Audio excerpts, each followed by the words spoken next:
So anyway, this really isn't my story. This is my friend George's story. And he and I have been friends 47 years. So anyway, one morning he comes to work and he has a black eye. And that's the end of the story, so now we have to know where the story came from. So anyway, he starts telling me the story. So he was living in Jamesburg, New Jersey.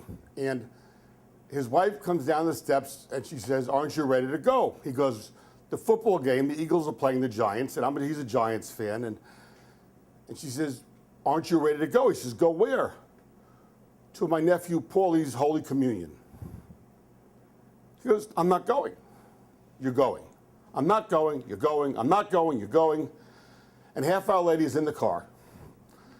And what should have been a 1 hour trip was an hour and 45 minutes in traffic. So for an hour and 45 minutes, nothing was said. Not one word was transposed. So the party is in Brooklyn.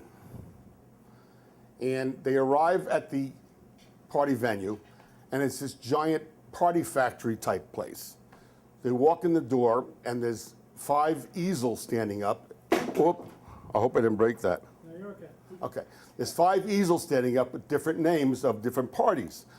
And the first one says it's the Bernstein bar mitzvah, and then there's a so-and-so wedding, and then there's a bat mitzvah, and then there's another wedding, and then there's Paulie's Holy Communion.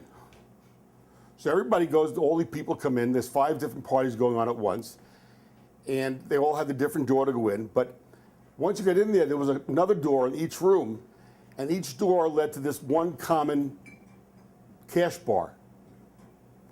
And George discovered the cash bar, and he had his first 2 glasses of wine. And I don't want to say, you know, college kids get drinking beer muscles. George gets wine courage.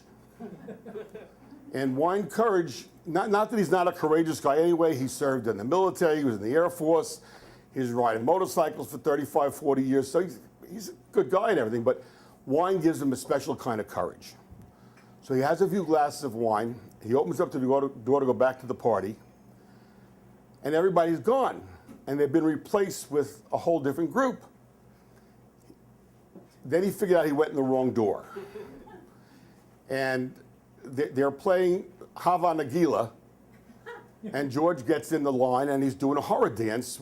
He knows how to do all this stuff. He's a great time.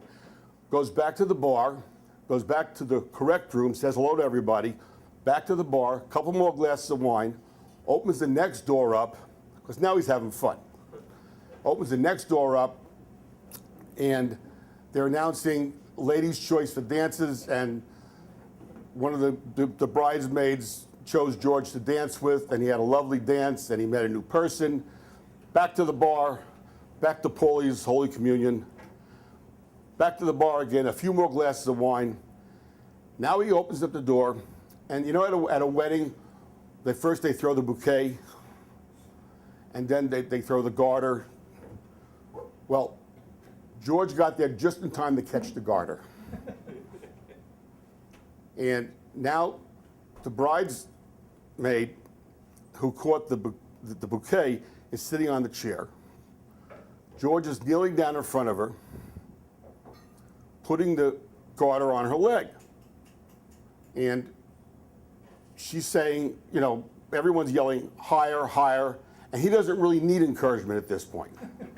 He got his head under the dress, he got his hands on her leg, and they're yelling, "Higher, higher." And he comes out and he looks up, and there's 3 little Italian ladies with mustaches going, "Higher, higher, higher."